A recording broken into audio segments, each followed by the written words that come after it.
बिस्मिल्लाहिर्रहमानिर्रहीम, अस्सलाम वालेकुम। सैयद या हुसैनी एक बार फिर आप तमाम देखने वालों की खिदमत में हाजिर है। और कभी कभी चीज़ें कुछ इस तरह होती हैं कि आपको समझ ही नहीं आ रहा होता कि यार वो कहते हैं ना कि पल में तोशा पल में माशा। और कभी चांद पर और कभी ज़मीन पर। आई थिंक ऐसा ही हुआ है वर्ल्ड कप क्रिकेट टूर्नामेंट 2023 में। भारत और ऑस्ट्रेलिया के मैच को देखकर तो कम से कम मैं यही कहने पर मजबूर हूँ। और उसकी बुनियादी वजह यह है कि एक दिन पहले फिरोज शाह कोटला क्रिकेट ग्राउंड दिल्ली में छक्के और चौकों की बारिश हो रही थी और 700 से ज़्यादा रन बन गए। और लगा कि इस वर्ल्ड कप में वो जो हम बात कर रहे थे कि बैटिंग पैराडाइज पिचेस हमें देखने को मिलेंगी और वर्ल्ड कप में जनाब बैट्समैनों का राज होगा और बैट्समैनों का धमाल होगा। बॉलर्स जो है वो अपने आप को बचा रहे होंगे। जिस तरह कल श्रीलंकन कप्तान जब जिस बॉलर को गेंद डालने के लिए बुला रहे थे तो मैं कमेंट्री सुन रहा था और बड़ा दिलचस्प जुमला था। उसमें कहा गया कि जनाब हर बॉलर ये चाह रहा होगा कि कप्तान हमारी तरफ देखे ही ना और हमें गेंद करने के लिए गेंदबाजी के लिए मदऊ ही ना करे। लेकिन जो मैच हुआ है ऑस्ट्रेलिया बनाम Bharat world cup cricket tournament 2023, कोई शक नहीं है कि वर्ल्ड कप 2023 में ये दो टीमें आखिरी 4 टीमों में जाने के लिए मजबूत उम्मीदवार हैं। 5 बार की वर्ल्ड चैंपियन है ऑस्ट्रेलिया की टीम और पैट कमिंस की क़यादत में ऑस्ट्रेलिया की जो टीम है इसके पास बॉलिंग बैटिंग फील्डिंग सारे रिसोर्सेज मौजूद हैं। फिर पैट कमिंस जो हैं वो कुछ इतने बुरे कप्तान भी नहीं है। उन्होंने जनाब इस 50 ओवर के वर्ल्ड कप के लिए अपने आप को ठीक ठाक आराम भी कराया है। मिचेल स्टार्क को उन्होंने बड़ा आराम कराया है। और ये जो भारत और ऑस्ट्रेलिया का मैच था बिल्कुल समझ से बाहर था। अगर मैं ये कहूँ तो शायद ये कहना गलत नहीं होगा।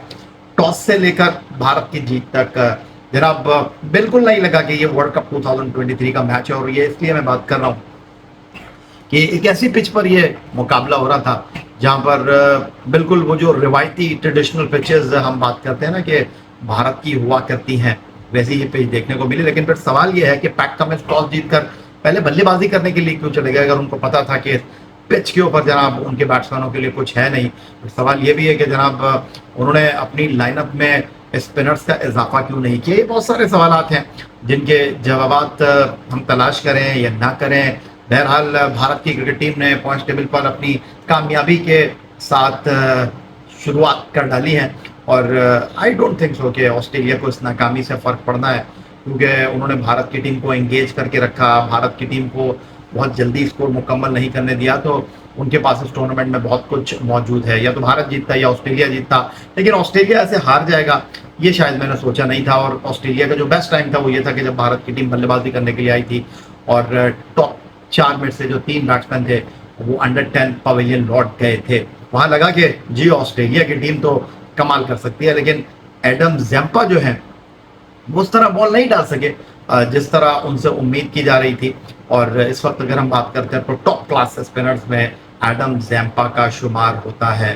फिर मैक्सवेल तवक्कुआत पर पूरा नहीं उतरे।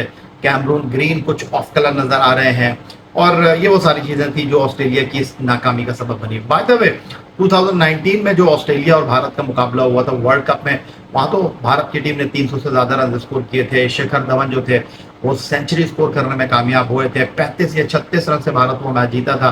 तो वर्ल्ड कप में भारत ने ऑस्ट्रेलिया को हराने की अपनी रिवायत को बरकरार रखा है और ये आखिरी 13 एक रोज़ा मैचों में टीम इंडिया की 9वीं फतह है। और 13 मैचों में भारत की क्रिकेट टीम जो है वो जनाब सिर्फ 2 ही बार हारी है। एक ऑस्ट्रेलिया से हारे हैं वो, एक बांग्लादेश से वो हारे हैं। और जो उनकी परफॉर्मेंस है इस तनाजुर में अगर मैं ये कहूँ तो अच्छी कही जा सकती है।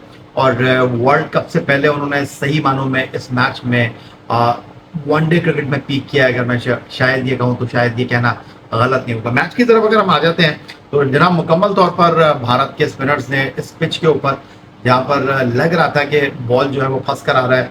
और कल हम भी एक मैच खेल रहे थे ईदगाह क्रिकेट ग्राउंड कराची में और वहाँ की जो पिच है उस पर भी बॉल इतना ऊपर नहीं आ रहा था। और 155 का हमने 20 ओवर में सामने वाली टीम को टारगेट दिया था और आखिरी ओवर तक मैच गया था। और हमें जो 20 ओवर तक मैच ले जाने में हम कामयाब रहे। हमारे कप्तान ने भी वही बात की कि जी हम 10 रन शॉर्ट थे। स्पिनर्स जो थे मैं भी स्पिन बॉलिंग कर रहा था और हमारे पास 3 स्पिनर थे। 2 हमने जो अपने फास्ट बॉलर से उनसे कोटे के 4 ओवर पूरे करवाए और मैच बड़ा अच्छा हुआ क्योंकि उस पिच के ऊपर शॉट लगाना इतना आसान नहीं थे। और चेन्नई की जो पिच है वहाँ पर भी जो है वो शॉट लगाना इतना आसान नहीं थे, और कम से कम भारत के स्पिनर्स की कारकर्दगी को तो अगर हम देखें तो ये कहना गलत नहीं होगा। कमाल स्पिन बॉलिंग की एक बार फिर भारत की। अगर इस वर्ल्ड कप में कोई कुव्वत की हम बात करते हैं तो बैटिंग के साथ जो सही मानों में उनकी कुव्वत है वो जनाब उनकी स्पिन बॉलिंग है। रविचंद्रन अश्विन तजुर्बेकार बॉलर हैं।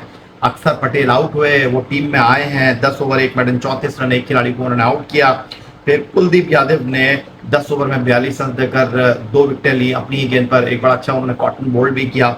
और रविंद्र जडेजा जिन्होंने 3 खिलाड़ियों को 10-2-28 के स्पेल में पवेलियन की राह दिखाई है। 30 ओवर जो थे भारत के ऑस्ट्रेलिया की इनिंग में 104 रन इसमें बने और 6 विकेटें भारत के बॉलर लेने में कामयाब हुए। और वनडे क्रिकेट में अगर आप 30 ओवर में 104 रन बनाए, 6 विकेटें गंवा दें, तो फिर आप कैसे इस बात की उम्मीद कर सकते हैं कि आपकी टीम कामयाब होगी। यहाँ तो बॉक्सर्स को टिक किया है भारत के बॉलर्स ने और भारत के स्पिनर्स ने। जो कप्तान रोहित शर्मा है उनकी तवक्कुआत पर मुकम्मल तौर पर वो पूरा उतरे हैं। लेकिन ऑस्ट्रेलिया की बल्लेबाजी समझ से बाहर थी और ऑस्ट्रेलिया के पास जनाब ट्रेविस हेड नहीं है। लेकिन ऑस्ट्रेलिया की टीम इस तरह क्रिकेट खेलेगी। वो 50 ओवर की तीसरी गेंद पर आउट हुए। 4.02 उनके रन बनाने की औसत, 199 रन उन्होंने किए। और मिचेल मार्श अकाउंट ओपन किए बगैर लौटे, 52 गेंदों पर 41 रन स्कोर किए। डेविड वार्नर ने 71 गेंदों पर 46 रन किए। स्टीव स्मिथ ने, फिर एलेक्स कैरी अकाउंट ओपन किए बगैर लेग बी 4 आउट हुए। बिल्कुल विकेटों के सामने उन्होंने गेंद को अपने पैड पर खाया। और मिचेल स्टार्क 35 गेंदों पर 2 चौकों और 1 छक्के के साथ 28 रन ना करते। इनिंग के अख्तामी ओवर्स में तो शायद बात यहाँ तक ना पहुंचती। आखिरी 15 ओवर में जो है वो ऑस्ट्रेलिया की टीम बमुश्किल 60 रन बनाने में कामयाब रही। और एक दिन पहले कमाल की गोलाबारी हुई है जनाब छक्के और चौकों की फिरोजशाह कोटला में, जहां जनूबी अफ्रीका ने तो जनाब रन्स की बरसात कर दी। जवाब में जनाब भारत की इनिंग का आगाज वैसा नहीं था जैसे कि तवक्को की जा रही थी। और जिस तरह मैं बात कर रहा था कि ये ऑस्ट्रेलिया की टीम, मुझे लगी नहीं कि ये ऑस्ट्रेलिया की टीम वर्ल्ड कप का मैच खेलने के लिए आई है। बाजू गिरे हुए थे, सर झुके हुए थे, लेकिन पहले 3 ओवर में जनाब उन्होंने कमाल किया। रोहित शर्मा जनाब अकाउंट ओपन किए बगैर गए। फिर उसके बाद ईशान किशन जिन्होंने पाकिस्तान के खिलाफ बड़ी अच्छी बल्लेबाजी का मुजाहरा किया था एशिया कप क्रिकेट टूर्नामेंट में, वो जनाब अकाउंट ओपन किए बगैर गए। और सुरेश अय्यर वो भी अकाउंट ओपन किए बगैर पवेलियन लौटे। एक मरहले पर 2 रन पर भारत के 3 खिलाड़ी आउट थे और ऐसा लगा कि ये स्कोर पहाड़ जैसा स्कोर होगा टीम इंडिया के लिए और भारत के लिए। इस स्कोर तक जाना जो है वो इतना आसान नहीं होगा। लेकिन फिर एक ऐसा खिलाड़ी जिसको दुनिया मानती है, जिसको दुनिया पहचानती है, वो विराट कोहली एक बार फिर भारत की टीम के लिए उम्मीद की किरण साबित हुआ। और KL राहुल ने उनका भरपूर अंदाज में अगर मैं कहूँ साथ दिया तो शायद ये कहना गलत नहीं होगा। और 111 टेस्ट मैच, 281 एक रोजा मैच और 115 मैचों का तजुर्बा शायद विराट कोहली का धरे का धरा रह जाता अगर उनका 12 के इंफरादी स्कोर पर कैच न गिरता। लेकिन जनाब विराट कोहली जिनकी अब वनडे क्रिकेट में 13,168 रन हो चुके हैं, आज उन्होंने 67 रन की 67वीं हाफ सेंचुरी स्कोर की वनडे क्रिकेट में। और उन्होंने इस मिलने वाले मौके से भरपूर फायदा उठाया और कमाल उन्होंने बल्लेबाजी का मुजाहरा किया। 85 रन कोहली ने 116 गेंदों पर स्कोर किए और 97 किए 115 गेंदों पर KL राहुल ने नाकाबिले शिकस्त। और दोनों के दरमियान क्या कमाल शराकत हुई है जनाब। 164 रन की 167 तो 164 और 3 पर भारत के 3 सही है 165 रन की पार्टनरशिप चौथी विकेट पर, क्योंकि 2 रन पर भारत के 3 पवेलियन लौट चुके थे। तो कमाल की जनाब ये शराकत रही और इस शराकत ने मैच में जो है भारत को लाने में मरकजी किरदार अदा किया। अगर मैं फास्ट बॉलिंग जो कि ऑस्ट्रेलिया की कुव्वत है उसकी बात करूं तो वो इतनी बुरी नहीं रही। मिचेल स्टार्क ने 8 ओवर में 31 रन दिए, 9 ओवर में 38 रन दिए जोश हेजलवुड ने, और 6.2 ओवर में कप्तान पैट कमिंस ने 33 रन दिए। ओवरऑल अगर फास्ट बॉलिंग की मैं बात करता हूं तो फास्ट बॉलिंग ने तो जनाब अपनी रिस्पॉन्सिबिलिटी को बेहतर अंदाज में जो है वो प्रेजेंट किया। बट कहां पर चूक हो गई। ग्लेन मैक्सवेल के 8 ओवर में 33 रन बनते हैं तो उन्होंने भी अपनी रिस्पॉन्सिबिलिटी को अगर मैं कहूँ कि अच्छे अंदाज में फुलफिल किया तो शायद ये कहना गलत नहीं होगा। लेकिन 8 ओवर में जो एडम ज़ेम्पा के 53 रन बन गए ना, ये मैच को थोड़ा सा ऑस्ट्रेलिया से दूर लेकर चले गए और ऑस्ट्रेलिया ने 8.4 ओवर पहले हदफ जो है वो हासिल कर लिया ऑस्ट्रेलिया के खिलाफ भारत की टीम ने, और 6 विकेट से उन्होंने वर्ल्ड कप में अपनी फर्स्ट कामयाबी को जो है वो रजिस्टर्ड करा के 2 अहम पॉइंट हासिल कर लिए।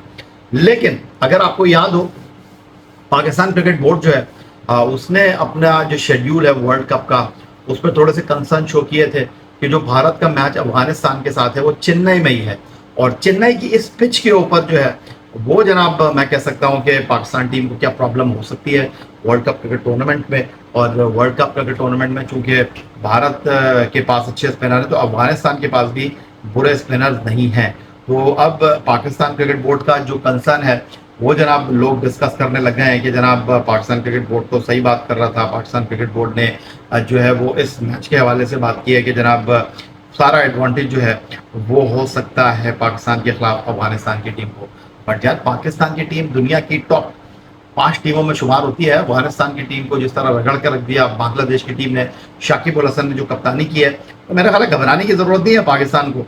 और बाय द वे पाकिस्तान का जो मैच है चेन्नई में, ये डे एंड नाइट मैच है, और 23 अक्टूबर को पाकिस्तान बनाम अफगानिस्तान मैच है, और बेंगलुरु में पाकिस्तान ऑस्ट्रेलिया से खेलेगा चिन्ना स्वामी क्रिकेट स्टेडियम में, और चेन्नई में पाकिस्तान को जुनूबी अफ्रीका को भी डील करना है। तो एक तरफ अगर हम बात करते हैं कि अफगानिस्तान का मैच जो है वो हमारे लिए मुश्किल हो सकता है राशिद, मुजीबुर रहमान, नबी की मौजूदगी में, तो जुनूबी अफ्रीका के खिलाफ जनाब हमें सुख का सांस लेना चाहिए, क्योंकि हमारा मैच चेन्नई में है, और चेन्नई की पिच पर जहां बॉल रुक कर आ रहा था जिस तरह हमने देखा, तो ये हमारे लिए अच्छी बात है। हमारा अगर दिल्ली में मैच हो जाता जुनूबी अफ्रीका से, तो आप अंडरस्टैंड कर सकते हैं कि जुनूबी अफ्रीका के जो बैट्समैन इस वक्त बल्लेबाजी कर रहे हैं, मॉडर्न डे क्रिकेट खेल रहे हैं, वो हमारे लिए बड़ा मसला कर सकते थे। तो एक तरफ अफगानिस्तान का मैच हमें डील कर लेना चाहिए, कोई मसला नहीं है यार। अफगानिस्तान की टीम से डरने की क्या बात है, हमारे पास शादाब है, हमारे पास नवाज है, फिर हमारे पास हमारे जो बॉलर हैं हारिस रऊफ हैं, शाहीन शाह अफरीदी हैं, वो जनाब काफ़ी है अफगानिस्तान की टीम के लिए। तो पिच से इतना कंसर्न नहीं होना चाहिए, लेकिन शुक्र इस बात का होना चाहिए कि हमारा जुनूबी अफ्रीका के साथ जो मैच है वो इवन स्टीवन पिच के ऊपर नहीं है, प्रॉपर पिच के ऊपर नहीं है, फंसी हुई पिच के ऊपर मैच होगा, वरना जुनूबी अफ्रीका की टीम इस वक्त बहुत अच्छी फॉर्म है। तो जनाब भारत की टीम ने कामयाबी हासिल कर ली है, और इस वक्त भारत की टीम की इस कामयाबी को जनाब भारत में बहुत ज़्यादा सेलिब्रेट किया जा रहा है, करना भी चाहिए। उनकी टीम ने वर्ल्ड कप में एक बड़ा मैच जीता है ऑस्ट्रेलिया की टीम के खिलाफ। कामयाबी ठीक है कि ऑस्ट्रेलिया के खिलाफ वो 2019 वर्ल्ड कप में भी जीते थे, और इस वर्ल्ड कप से पहले जो 3 एक रोज़ा मैचों की उन्होंने सीरीज खेली, जिसमें ऑस्ट्रेलिया भी अपनी बेंच को ट्राई कर रहा था, भारत भी अपनी बेंच को ट्राई कर रहा था, वो सारी बातें अपनी जगह पर मौजूद हैं। लेकिन अच्छी बात टीम इंडिया के लिए यह है कि कोहली बहुत अच्छे टच में है। आखिरी 5 एक रोज़ा मैचों में यहाँ उनको बल्लेबाजी का मौका मिला है, एक उन्होंने सेंचुरी की है, बैक टू बैक उनका 2 है, अब 50 हो गया है। तो विराट कोहली रन्स कर रहे हैं, रोहित शर्मा थोड़ा सा इत्मीनान का सुख का सांस लेंगे कि अगर उनका टॉप ऑर्डर परफॉर्म नहीं भी कर पाता है तो उनका मिड ऑर्डर जो है वो महफूज हाथों में है। तो आपको आज की ये वीडियो कैसी लगी, और आप अगर अपनी राय का इजहार करना चाहते हो तो बिल्कुल कीजिए, और आपकी राय का मैं इंतजार करूंगा। फिलहाल आज की इस वीडियो में इतना ही, अपना बहुत ख्याल रखिएगा। अगली वीडियो तक के लिए सैयद याह्या हुसैनी को इजाजत दीजिए, चैनल को सब्सक्राइब करना मत भूलिएगा। अल्लाह हाफ़िज़।